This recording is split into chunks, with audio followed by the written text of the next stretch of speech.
Allez, on va voyager en Espagne maintenant pour rejoindre François-Miguel Boudet. Bonsoir à toi François-Miguel. Salut à tous, ça va ? Et merci d'être avec nous. Cette introduction sur Shakira, bien sûr. Pour parler. Oui, Shakira, oui, d'accord. Ça y est, je l'ai. Shakira, parce que. Shakira, parce que, appliqué, je l'ai. C'est bon. Les gars. Ouais, François-Miguel, on t'interroge évidemment sur le dernier match hier du Barça contre l'Atlético Madrid. 4-2 avec une belle performance des joueurs de Xavi. Est-ce qu'il est en train de réussir patiemment son pari de remodeler cette équipe de Barcelone qui était très affaiblie ces derniers mois ? C'est clairement le match référence du FC Barcelone. On les attendait. Ça faisait un petit moment qu'ils n'avaient plus battu l'Atlético de Madrid. Hier, ils l'ont fait et très bien fait. Qu'est-ce qui a changé ? Alors, on a vu évidemment les performances très réussies, notamment de Traoré, l'une des recrues phares de ce mercato d'hiver. Qu'est-ce qu'elles apportent, ces recrues, à cet effectif du FC Barcelone ? Alors, c'est un mercato d'opportunité. Ferran Torres, qui est arrivé par l'entremise de l'agent de Pedri, ils ont le même agent, donc ça a aidé. Et Matteo Alemán connaissait Ferran de l'époque de Valence, donc opportunité qui a été saisie. Adama Traoré, qui vient de la Masia, donc qui revient au Bercail après quelques années en Angleterre. Et puis Henrique Aubameyang, qui est arrivé, qui est un moment pas facile quand le Barça a 10 ronds. C'est clairement ce Barça-là, en tout cas par rapport à ce qu'on a vu, notamment contre Alaves, qui avait été très poussif, il y a eu de la vitesse. Et Adama Traoré en a fait voir de toutes les couleurs au pauvre Mario Hermoso. Et je pense que c'est ça qui a fait la différence. Et également ce jeu, vraiment, il y a eu beaucoup de vitesse, beaucoup de pressing, beaucoup d'impact. Et ça, Atlético de Madrid ne l'a pas supporté. Traoré, dont l'arrivée avait été très critiquée ces derniers jours. On expliquait dans la presse qu'il ne correspondait pas au profil de joueur type du FC Barcelone. Hier, il a montré le contraire.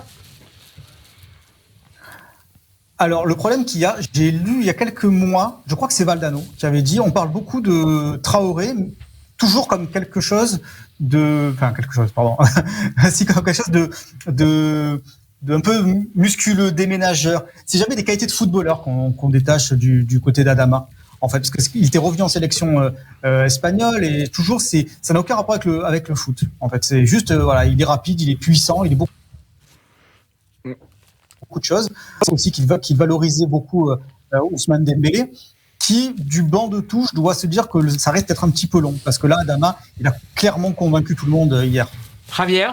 Non, Adama a été extraordinaire. Mais après, moi, j'ai toujours trouvé que c'était plutôt un bon joueur. En tout cas, depuis qu'il est en Angleterre, c'est un joueur qui a énormément progressé. Il est beaucoup plus fin techniquement que sa musculature ne le laisserait penser. Il est victime d'une sorte de délit de faciès, je trouve, parce que il est assez fin. Après, il a le même problème qu'Ousmane Dembélé, c'est-à-dire que il arrive à faire des différences extraordinaires, mais c'est lors du choix, au moment de faire la passe décisive ou de marquer que ça pêche un peu. Mais hier, il a fait, franchement, il a fracassé Hermoso, il a fracassé la défense de l'Atlético, il a amené beaucoup de peps, beaucoup de tonus, beaucoup de vélocité, chose qu'amenait pas toujours Dembélé, malheureusement.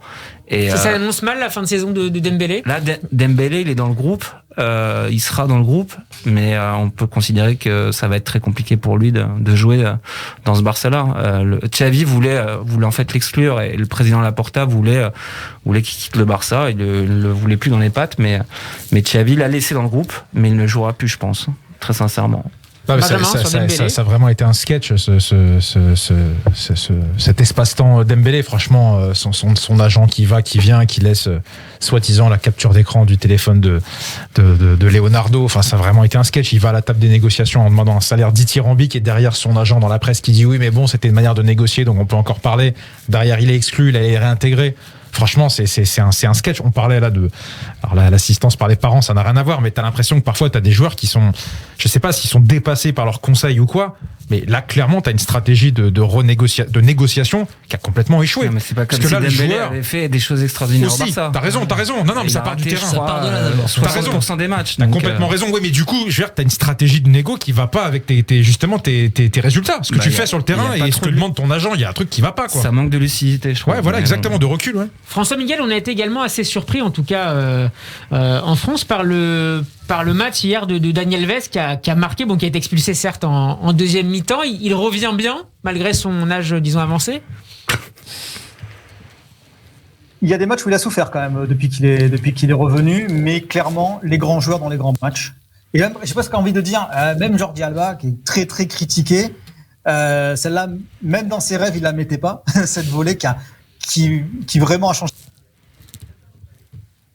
beaucoup de choses parce que Koto et le centre vraiment très old school. Moi, j'ai rajeuni de 15 pieds. C'était très, très bien. Centre de Alves, frappe d'Alba, c'était très sympathique. Oui, il fait cette erreur-là. Le geste je sais pas si c'est un geste d'humeur, s'il perd le contrôle de son geste par rapport à Carrasco. Oui, très clairement. D'ailleurs, mais le Barça a tenu et a très bien tenu. Il n'a pas concédé d'occasion. Et pour revenir justement, on parle de Daniel Alves et de Dembélé. Daniel Alves n'est pas dans la liste de la Ligue Europa. Ça veut protéger Daniel Alves parce qu'il a quand même son âge, qu'on sait pas trop, ou si le Barça veut se protéger par rapport au syndicat des joueurs par rapport à Dembélé, parce que pour l'instant il est réintégré dans l'effectif, on ne sait pas s'il va jouer, s'il va juste faire les échauffements, mais voilà, c'est un peu intéressant. Moi, j'aurais pensé que Daniel Alves, il y a pas d'arrière droit en fait au Barça.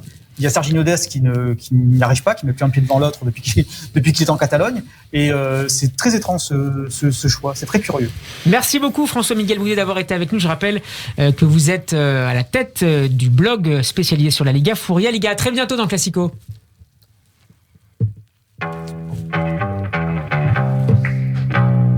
Jusqu'à 22h, Steve Nadjar dans Classico sur Radio J. Ah là oui, messieurs. Ça je connais. Ah, vous me régalez. Messieurs, oui, c'est pour toi. Tout ça pour toi. Non, c'est que lui, ça c'est pas nous. Messieurs, on va terminer avec le traditionnel super quiz de Classico. Je vais vous demander de me donner les 10 plus gros transferts à l'achat du FC Barcelone. Chaque erreur, t'as triché. Chaque erreur est éliminatoire. Excuse-moi, c'est quand même facile ça. Coutinho, Dembélé, 120, 145. Allez, c'était presque. Dembélé. Il y a Neymar dedans aussi, je crois, non ? Un peu de musique, Charles. Il n'y a pas de alors, oui, non, vas-y, Neymar, sois sûr de toi un peu. Neymar. C'est comme dans tes analyses, bon sang. Benjamin, à toi. Elle est bonne, ça, Neymar, allez, vas-y. 2 secondes. Non, ne me presse pas, j'ai 2 secondes, j'ai le temps de réfléchir. On ne les a pas. Mince. Attention. Merde. Oh là là. Ah, j'ai un trou. Ah. Allez, c'est perdu. Javier. De Jong. Frankie. Absolument. 75 millions. Ah, j'ai honte. C'est une honte, vraiment. Quand tu vas voir les résultats. Ronaldinho est dedans, non, je pense. Mais arrête avec des questions, t'as perdu, c'est tout. Oh, j'ai honte. Attends, laisse-moi un retour. Allez, encore un tour, encore un petit tour. J'ai honte. Bah, facile, hein. En attaque. J'ai honte. En attaque. Putain. Il a jamais vu de match de Barça depuis.